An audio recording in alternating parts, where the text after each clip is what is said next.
It's Thursday, September 12th. Good afternoon. I'm Herman Green with your midday news. For special welcome if you're watching online at onespotmedia.com. Director of Public Prosecutions, Paula Llewellyn, has ruled that Gregory Campbell, the husband of Bishop Gibson High School teacher Carolyn Davis Campbell, will be charged with the murder of his wife. The announcement was made minutes ago by head of the Manchester Police, Superintendent Wayne Cameron, at the monthly meeting of the Manchester Municipal Corporation. This follows the submission of a file by the Manchester Police to the DPP earlier this week and the subsequent writ by Mr. Campbell's lawyer that his client be charged today or be released. Mrs. Davis Campbell was fatally shot at her home in Manchester 2 months ago. Her husband was taken into custody last Tuesday and questioned in connection with the murder of his wife. The teacher and her husband were at their home in Melrose Mews on July 10 when a gunman entered. Mrs. Davis Campbell was shot. However, her husband was not injured. 5 months after the reduction in interest rates on Student Loan Bureau (SLB) loans should have been implemented, borrowers are yet to benefit from the initiative. The SLB now says the reduction should take effect by the end of September. In his budget presentation in March, Finance Minister Dr. Nigel Clarke said borrowers in good standing would be entitled to a 2% cut in interest on their SLB loans effective April 1. When our news center contacted Executive Director of the Student Loan Bureau, Monica Brown, she said changes to the agency's loan management system are advanced to facilitate the interest rate reduction. The announcements were made by the minister earlier this year regarding the 2% reduction for persons who are in good standing. That has necessitated an adjustment to our loans management system, which is currently being done. We were hoping that it would have been completed by now, but it is not yet completed. So we are at the final stage of testing, and we expect that implementation will take place shortly. I'm advised that by latest the end of this month, it should be up and running. It should be fully implemented. She also outlined what caused the delay.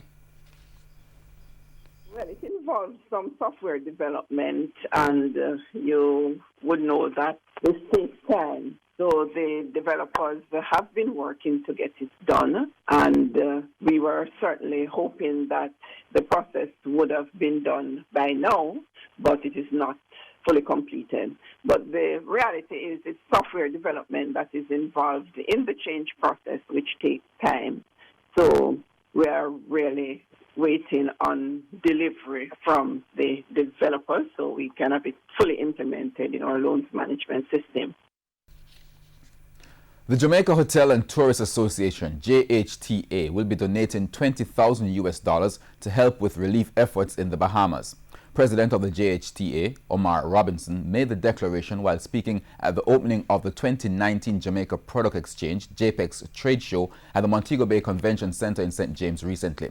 Mr. Robinson said funds will be donated through the University of the West Indies the university-based Global Tourism Resilience and Crisis Management Center in St. Andrew. Meanwhile, the JHTA president highlighted that throughout JPEX 2019, Jamaican tourism stakeholders are eager to share the good news about hotel expansions, enhancements, new hotels and attractions, as well as allied services with industry partners. JPEX is Jamaica's premier trade show, spearheaded by the JHTA in collaboration with the Jamaica Tourist Board. And the Jamaica Agricultural Society, JAS, will also be joining efforts to provide assistance to hurricane-ravaged Bahamas. JAS President Lenworth Fulton made the announcement while speaking at a press conference at the JAS head office in Kingston yesterday. To launch the support for those of our brothers and sisters who suffered in Bahamas, and to ask Jamaica and agricultural related companies to channel their resource through the Jamaica Agricultural Society to support our brothers and sisters in our neighboring island. PNP President Dr. Peter Phillips says there will be no victimization in selecting members for the shadow cabinet when it is reshuffled in coming days. Dr. Phillips made the promise as he outlined some of the details of the meeting between himself and his defeated challenger Peter Bunting yesterday. He also said the party will be looking into allegations of vote buying and intimidation by so-called dons. TVJ's Anthony Lugg reports. The PNP presidential race might have come to an end, but the work to reunite the party has just begun. Opposition leader Dr. Peter Phillips has been saying there's no need to extend the olive branch to Peter Bunting, but many think otherwise. Phillips and Bunting met privately on Tuesday, where they discussed a range of issues. There will be no recrimination or victimization of any form within the party, even as normal party functions will continue. Much have been said during the campaigns, but stinging allegations of vote buying and intimidation by dons in the lead-up to Saturday's election are frightening. At a press briefing on Wednesday, the issue was put to party president Dr. Peter Phillips. We will undertake our investigations of the matter to see if there are foundations to these allegations. Where persons are found to be in breach, then the rules that apply inside the party which prohibit these things will be brought into effect. It's understood the investigation is already underway, but questions have been raised about whether the public could have confidence in the outcome since the PNP would be investigating itself. There have been calls for the political ombudsman to investigate. That would be for her to decide, and she has indicated, I think, publicly that she is not of such a mind at this point. I think that there has to be some substance that would move it forward. The party had previously indicated that it's looking into disrespectful and potentially dangerous outbursts during the campaigns. So we asked for a timeline for the outcome of the investigation into vote buying and intimidation by dons. Those will be undertaken immediately. Obviously, we have structures. We have an internal affairs committee and a disciplinary committee. I expect that they will be convened in the shortest possible time and begin to receive the complaints that have been made, these complaints having been formalized. A complaint that is just an rumor or allegation can't go very far. A complaint would have to have supporting evidence to be taken further. And those who are interested in making these complaints would have to bring them forward. Anthony Lugg, TVJ News. It's time now for a break here on the Midday News, but stay with us. We have more news after these messages.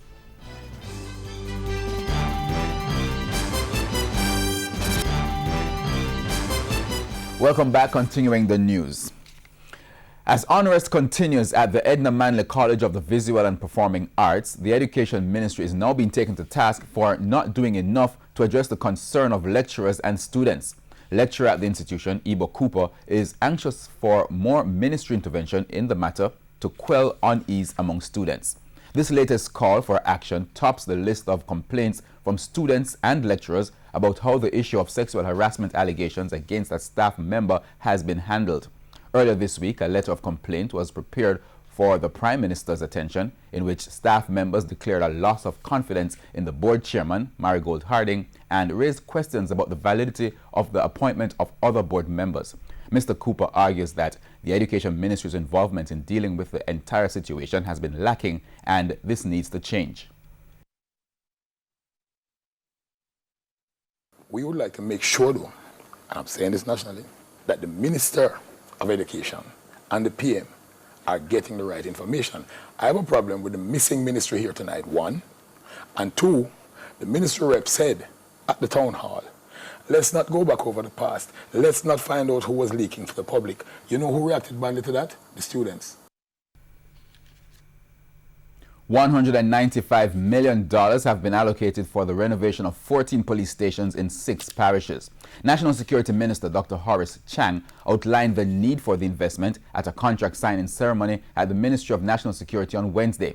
But with several of the 186 police stations across the island in a dilapidated state, there have been questions about the lack of proper upkeep and maintenance of these facilities. Dr. Chang says that is also being taken into consideration. System, which we are procuring not only in terms of budget, but we are looking at ensuring that we have a proper facilities maintenance program, that the officers responsible can monitor what's happening and work can be done in real time, and stations that are to run down become vermin infested. 8 contracts were signed to facilitate the refurbishing projects. Dr. Chang has also charged the contractors to ensure proper work is done in the first place to give taxpayers value for money. Of taxpayers' money is critical and important. The last thing I'll comment on, because there's too much of a mood in this country, and I repeat, there's too much of a feel in this country that taxpayer money is free money. There is no such thing as free money. And whether it's politician, contractor, or civil servant, we have to be held accountable. We go on to news overseas, or rather still local news. Operators of public passenger vehicles should benefit from a number of upcoming business opportunities. That's according to Transport Minister Robert Montague, who says initiatives including a special training program are to be launched soon. The government is about to introduce a program to help to train drivers through Hope and Heart. We have intensified the training program to get drivers into the JUTC and Mobile Metro, so that there are a lot of opportunities. We are encouraging the operators to think of the future. Mr. Montague pointed to 2 Uber-type services now operating in Jamaica, 876 On The Go and RideJamaica.com. He urged stakeholders to explore viable business options. And continue to do business the way you have been doing business over the years, because changes are coming. I am encouraging my operators now to begin to think up of having tours, to think of having an helicopter, to think of owning a plane, to think of doing shuttle service. The police have turned to the public to step up their involvement in helping to identify and prosecute motorists who are committing breaches of the Road Traffic Act and inconveniencing others. Head of the Public Safety and Traffic Enforcement Branch, PSTEB, Assistant Commissioner Kevin Blake, says he's encouraged by photos and videos being sent to the police, but is asking for more. The request follows yesterday's apprehension of a driver of a coaster bus who was captured in photographs driving through gaps in the median created to allow pedestrians to cross the newly constructed Constant Spring Road in St. Andrew. ACP Blake says more follow-up is needed for future cases because a successful prosecution requires photos or videos. In addition, even where there is no photo or video, a person's first-hand account of the incident is needed.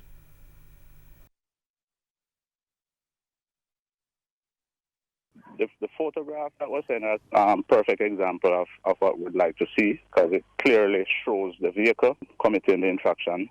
It also allows us to identify the vehicle because the registration plates were clear. But we need the public to, when they do this, to just be prepared to go the full journey with us, because it is required sometimes for them to actually give a statement that they actually saw when this happened. And we go now to news in sports. Talawa's stand-in captain, Rovman Powell, says there are concerns over the team's bowling, but it's still too early to write off the 2-time CPL winners.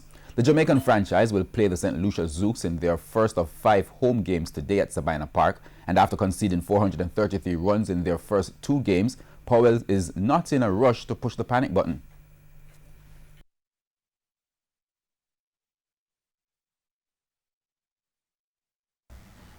To be honest, the bowling is of little concern, but it's still something that we have to pay attention to. They scored 240 runs in 20 overs, which is ridiculous. Going forward, I think it's just for us to keep improving, keep nailing our Yorkers, keep going to our skill sets a little bit earlier, and I think we didn't do that yesterday. So let's not panic. Panic as a team, just continue to do the things that we have done right, and hopefully the bowling unit will come good. Coach Miller. Meanwhile, head coach of the Talawas, Donovan Miller, is hoping the team's fortunes will change for their 5 home games. We are very excited to be home. We play again tomorrow, and we're just looking to start winning some games at home. There's a lot of cricket left to play. It's only the start of the tournament. Obviously, TKR and the Warriors has won all their home games. So I think we have to take a leaf out of their book and try and do that here. The Tallowers versus St. Lucia Zouks match will bowl off at 7 p.m. Jamaica time. And that's the Midday News. I'm Herman Green. Join us at 7 for the Primetime News Package. On behalf of the News, Sports and Production teams, good afternoon.